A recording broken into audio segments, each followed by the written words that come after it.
Buonasera e benvenuti al TG Sicilia, le principali notizie di questa edizione. L'emergenza idrica in Sicilia è anche colpa delle condutture mal ridotte. Nell'isola la dispersione dell'acqua arriva al 60%. Vi mostriamo le condizioni delle tubature dell'Acoset che serve il catanese. Ad Agrigento senza acqua da mesi, ancora nessuna risposta seria. I preparativi di una nuova grande manifestazione di protesta. Palermo sommersa dai rifiuti, RAP in difficoltà. Cittadini strada muniti di scopa lanciano un messaggio all'amministrazione comunale. Manifestazione simbolica oggi nel capoluogo. Mafia e appalti, un altro magistrato accusato di favoreggiamento aggravato. Davanti ai colleghi di Caltanissetta, l'ex sostituto procuratore di Palermo, Giuseppe Pignatore, si dichiara innocente. Catanesi d'oro nella spada, impresa della squadra femminile che è salita sul gradino più alto del podio alle Olimpiadi di Parigi. Grandi protagoniste le due etnee, Rossella Fiamingo e Alberta Santuccio. Il calcio prende forma il nuovo Palermo, in mediana Dionisi potrà contare anche sull'esperienza del francese Blin. Resta attivissimo il Catania, il DS Faggiano pure lavora all'ingaggio di una punta centrale.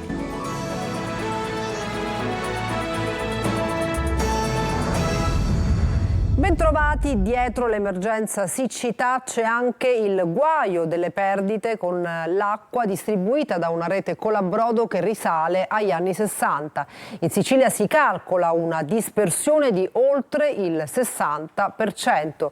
Oggi documentiamo le condizioni delle tubature con una squadra di manutentori dell'Acoset, una delle società che distribuisce l'acqua a Catania e provincia. Lorena Dolci. L'acqua è poca, ma quella che c'è si disperde in 1000 rivoli. In Sicilia si calcola una dispersione del 62%, terza regione in Italia. A gestire questa rete colabrodo in provincia di Catania, oltre a Sidra, sono soggetti diversi. Uno di questi è l'Acoset, che fornisce l'acqua a 20 comuni etnei. Una rete lunga 1800 km, per intenderci più di Catania e Milano, e con più di 50 anni d'età. L'Acoset è costretta a costanti interventi di manutenzione. Oggi la squadra è in via Umberto a San Pietro Clarenza.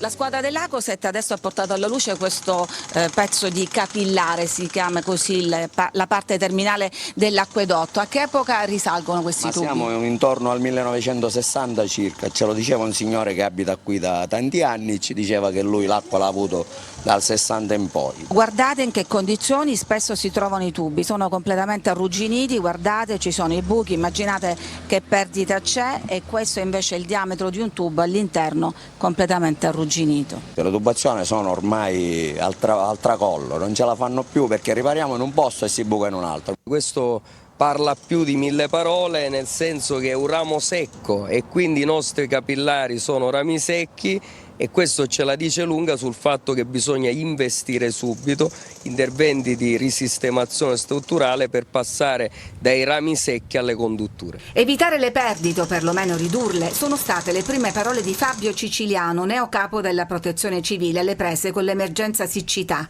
L'Acoset si è aggiudicata 19 milioni del PNRR per interventi sulla rete idrica, costi che in parte ricadranno sui cittadini. Consideriamo che la tariffa di Catania allo stato attuale è una delle tariffe più basse d'Italia. È una tariffa che non consente più neanche di coprire i costi, per esempio i costi dell'energia. Agrigento pronta a tornare in piazza per manifestare contro la crisi idrica che dura da mesi e che non trova risposte. Tante le adesioni di comitati civici e associazioni del territorio alla nuova marcia per l'acqua. Davide Sardo. Venerdì 2 agosto alle 18 il raduno è a Piazza Cavour per andare verso la prefettura e lì consegnare al prefetto un semplice foglio dove ci sono 6 punti nei quali chiediamo che si intervenga con celerità perché arrivi l'acqua a tutti, con equanimità e senza turni troppo lunghi. Agrigento è prossima ad una nuova e imponente marcia per l'acqua. Dopo la prima manifestazione dello scorso 1 giugno con la presenza in strada strada di 1 migliaio di persone.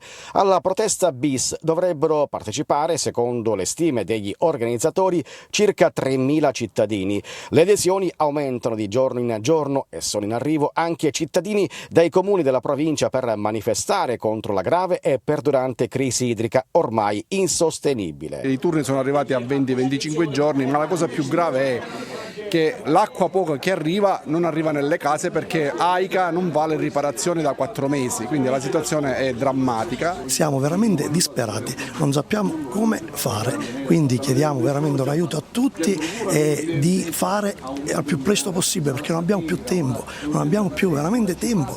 E nel frattempo la crisi non si è per nulla attenuata, anzi è peggiorata. Tra guasti e rotture l'acqua scarseggia e manca in case, uffici e all'ospedale San Giovanni di Dio a causa di un guasto alla condotta del Voltano che ha chiuso il rubinetto anche a quartieri popolosi come Fontanelle. E sulla crisi idrica sono svariate le richieste che le associazioni fanno al governo regionale per fronteggiare l'emergenza. Una su tutte, l'ammodernamento della rete. Marco Gullà.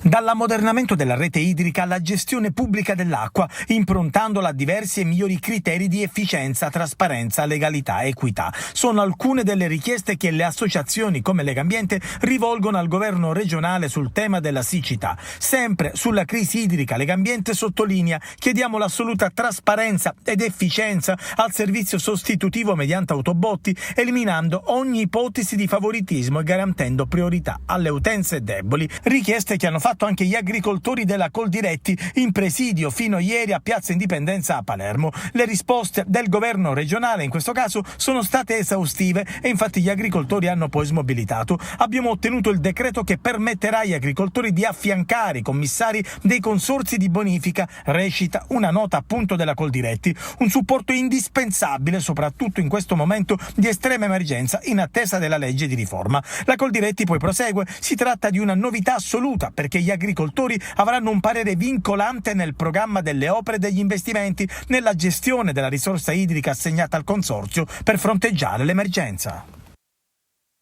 Giornata segnata dagli incendi in Sicilia. A Pergusa, Vellennese, sono state evacuate alcune abitazioni. Sul posto i vigili del fuoco, 2 autobotti della Forestale e 3 elicotteri. Un altro incendio è divampato al confine tra Trappeto e Terrasini, in contrada Città del Mare nel Palermitano. Le fiamme anche qui hanno minacciato alcune abitazioni e 5 villette sono state evacuate. Palermo annaspa ancora tra i rifiuti, la RAP non riesce a ripulire la città e allora sono scesi in strada direttamente alcuni cittadini muniti di scopa a lanciare un messaggio chiaro all'amministrazione comunale. Manifestazione simbolica oggi nel capoluogo. Il servizio di Marco Gullà. Scopa, paletta è un messaggio inviato all'amministrazione comunale di Palermo: ripulite la città. È l'iniziativa alquanto particolare che il deputato regionale Ismaele Lavardera, assieme ad altri consiglieri comunali, ha inscenato davanti Palazzo delle Aquile, sede del comune del capoluogo. Dobbiamo dare un segnale: questa città è sporca come non mai forse nella storia, ma la cosa incredibile è che questa città ha bisogno di un'amministrazione che continua a dire che fondamentalmente, siccome le cose sono andate sempre così, quasi ci siamo abituati al fatto che questa città è sporca, non possiamo più. Questa ovviamente è una decisione simbolica con tanto di scopa tra le mani per dire che i palermitani sono stanchi e decidono di scendere in piazza per dire basta. La RAP arranca tra polemiche e mancati accordi come quello per i doppi turni con i sindacati che hanno detto no allo straordinario. L'unica operazione in grado di consentire una svolta per i sindacati è l'assunzione di autisti e operai, ma ciò non potrà avvenire sin da subito. Ed ecco quindi che l'emergenza è a livelli estremi. Tocca a noi cittadini fare quello che dovrebbero fare loro. Purtroppo ci ritroviamo, sto venendo appena adesso con una ragazza che ha lasciato la Sicilia, Palermo, per 10 anni, è vissuta in Spagna, è tornata e l'ha trovata nel degrado più totale. Un'estate caldissima, con i rifiuti sempre in copertina. Appello alla collaborazione per risolvere l'emergenza rifiuti di Giuseppe Todaro, presidente della RAP, la municipalizzata che gestisce la raccolta dei rifiuti a Palermo. Ai sindacati chiede di tornare al tavolo e fare ripartire i doppi turni dei lavoratori.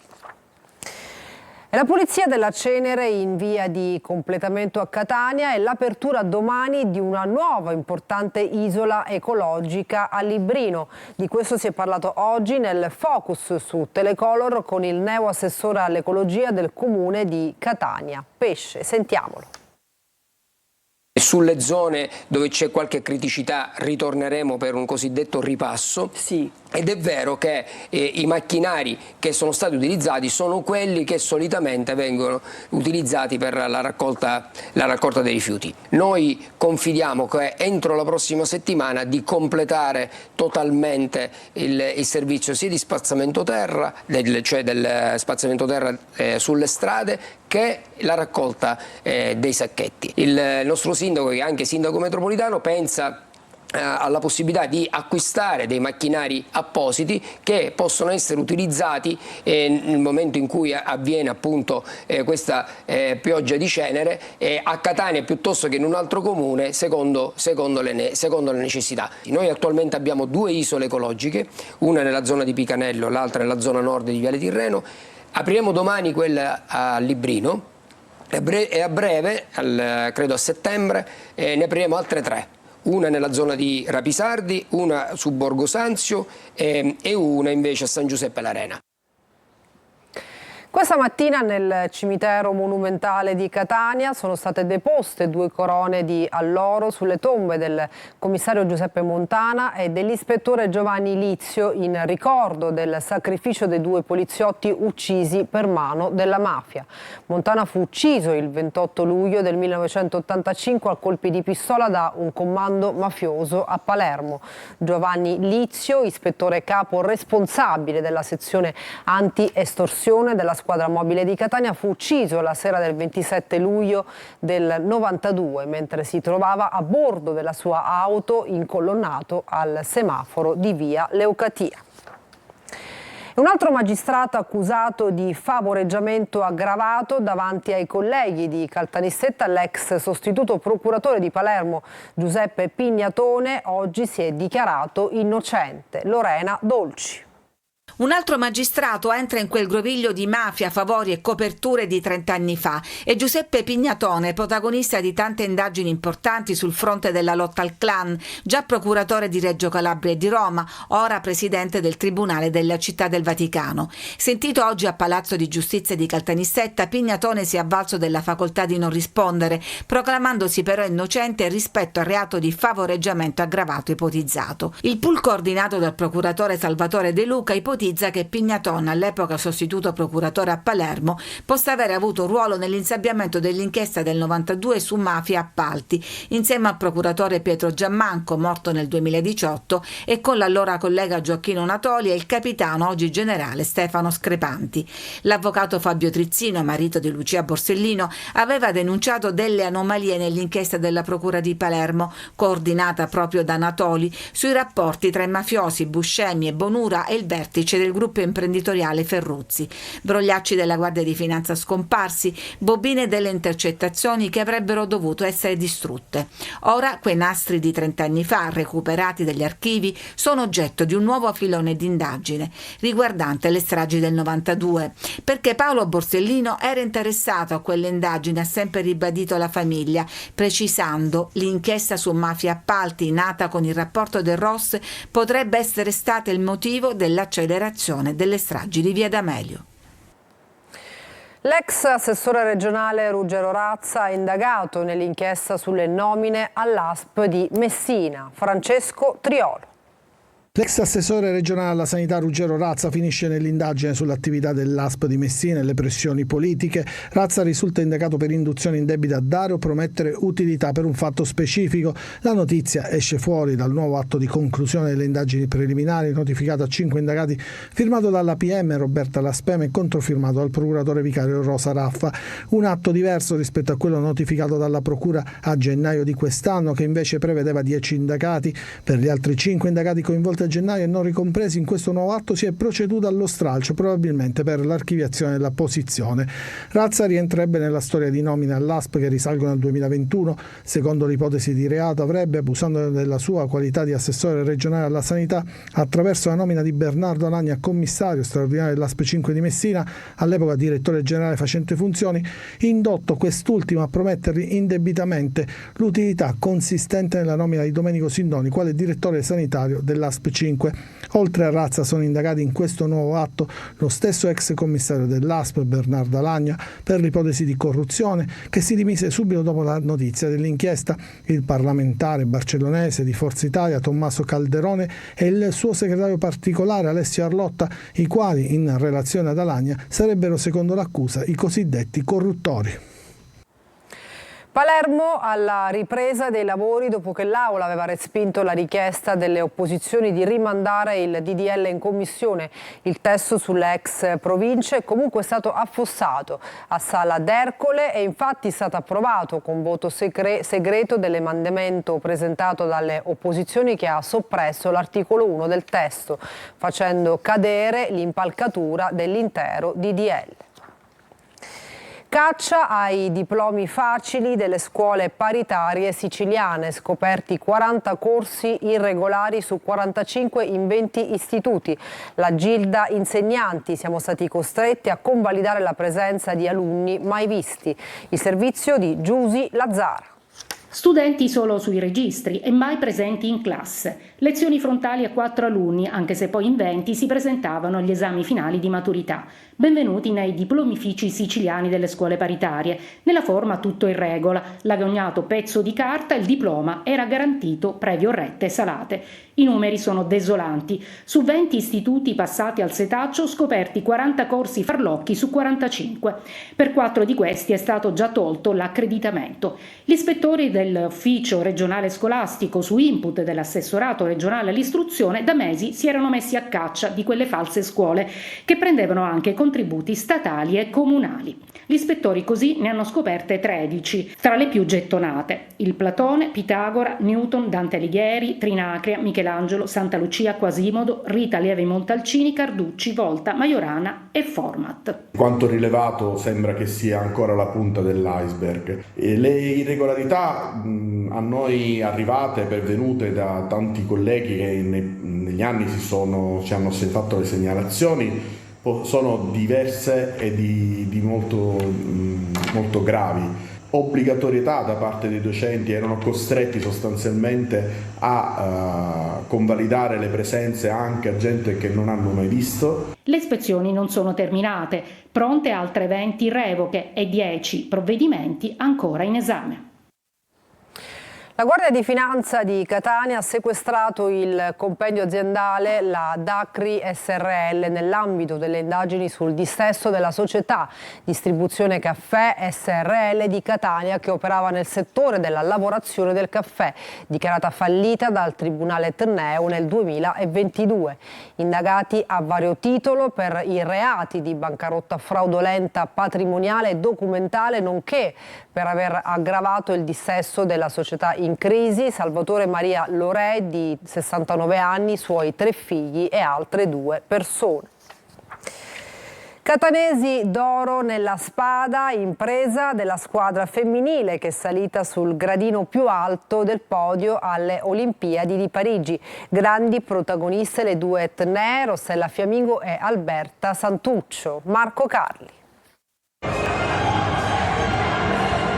Le note più belle per un'impresa storica. L'inno di Mameli suggella il trionfo delle spadiste azzurre alle Olimpiadi. Fra loro 2 catanesi, Alberta Santuccio, autrice della stoccata decisiva in finale con la Francia, e Rossella Fiamingo. 1 mese e mezzo fa avevano vinto il titolo europeo e già indicavano l'obiettivo successivo. Siamo numero 1 del ranking e quindi adesso ci prepariamo per la sfida più importante, le Olimpiadi. Siamo riusciti a riconfermarci nuovamente e comunque essere sempre lì. È un'ulteriore conferma della squadra che siamo, del lavoro che abbiamo fatto e di quanto siamo forti. Alberta ha cominciato al Cus Catania per poi andare al Club Scherma Cireale con il maestro Mimmo Patti. Rossella invece è cresciuta alla Metodos di Sant'Agata Libattiati con le intuizioni di Giovanni Sperlinga. Il mio piano A era fare la ballerina danza ginnastica ritmica e danza classica. Poi mio padre è arrivato e mi ha portato in palestra di scherma dove c'era già mio fratello in guardia. Ho provato e mi sono innamorata. Insieme a Giulia Rizzi e Mara Navarria, le due etnee conquistano un oro storico, il primo per la spada femminile ai Giochi Olimpici. E allora il giorno dopo è una continua celebrazione sui giornali di settore e non solo, ovviamente. Rossella Fiammingo festeggia così sui social con il fidanzato Greg Paltrinieri bronzo quasi in contemporanea negli 800 stile di nuoto. Inoltre, vuoi mettere la soddisfazione di un primo posto conquistato con la Francia padrona di casa davanti a 8.000 persone che già intonavano la marsigliese? Non è andata come volevano. E adesso una pausa, tra poco il calcio.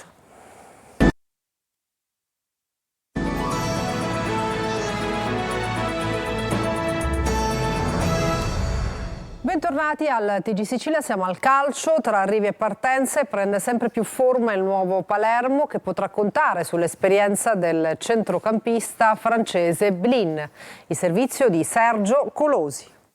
In attesa dell'annuncio dell'esterno francese a Pau, il Palermo si concentra sulle cessioni. Accordo raggiunto tra Samuele Damiani e il Pescara che ha vinto la concorrenza del Foggia. Il centrocampista Alexis Blin è un altro francese fresco di maglia rosanero. Quelli che mi conoscono da Lecce lo sanno bene, non ho mai mollato ogni giorno. Sarà il mio spirito pure qua a Palermo, dove provo di portare un spirito positivo. Con la voglia di fare il massimo per raggiungere gli obiettivi. Il tema delle partenze è di grande attualità anche per Stulac con destinazione reggiana, Saric forse a Pisa e Devetak che piace al club croato del Rijeka. Grandi motivazioni per Blin, già promosso in A con il Lecce. Fabio e Francesco Di Mariano mi hanno scritto quando, pure Di Francesco mi ha scritto quando era quasi ufficiale. Sono dei giocatori forti, ecco perché sono contento di stare qua, perché so che questi giocatori ti possono aiutare a vincere partite. Non vedo l'ora di iniziare. In entrata Palermo vicino all'acquisto della mezzala ventenne Luisa Asa di proprietà della Juventus Next Gen. Cessioni sul taccuino del direttore sportivo del Catania, Messina invece si va verso una proroga dei termini per la cessione del club. Francesco Triolo. Più che agli arrivi, adesso si guarda alle partenze, a Catania soprattutto, dove occorre sfoltire la rosa a disposizione del Mimmo Toscano. Si complica la cessione di Zanella dal Taranto, visto che il giocatore ha rifiutato la destinazione. Saluta il Catania invece Riccardo Ladinetti, il centrocampista cagliaritano, è stato ceduto a titolo definitivo al Pontedera. I prossimi a partire potrebbero essere il mediano Welbeck e l'attaccante Costantino, entrambi fuori dal progetto tecnico. Intanto dal ritiro di Assisi arriva la brutta notizia dell'infortunio dell'attaccante Filippo D'Andrea, che ha riportato una distrazione di secondo grado del legamento collaterale mediale del ginocchio destro. A Messina oggi la società ha comunicato uno slittamento, una proroga che il gruppo interessato all'acquisto ha chiesto al club per il passaggio delle quote. Una vicenda a cui ormai nessuno crede più, tanto che i tifosi hanno già annunciato che diserteranno il Franco Scoglio. Così la società sta lavorando alla costruzione della squadra, adesso in ritiro a Zafferana. Oggi arriverà e si metterà a disposizione di Modica anche l'attaccante Luca Petrungaro, che nell'ultima stagione ha giocato con le maglie di Prosesto e Fermana. Intanto è ufficiale l'addio di Nana Welbeck al Catania, il centrocampista si trasferisce a titolo definitivo alla Lucchese. E per questa edizione del TG Sicilia è tutto, grazie per averci seguito e buona serata.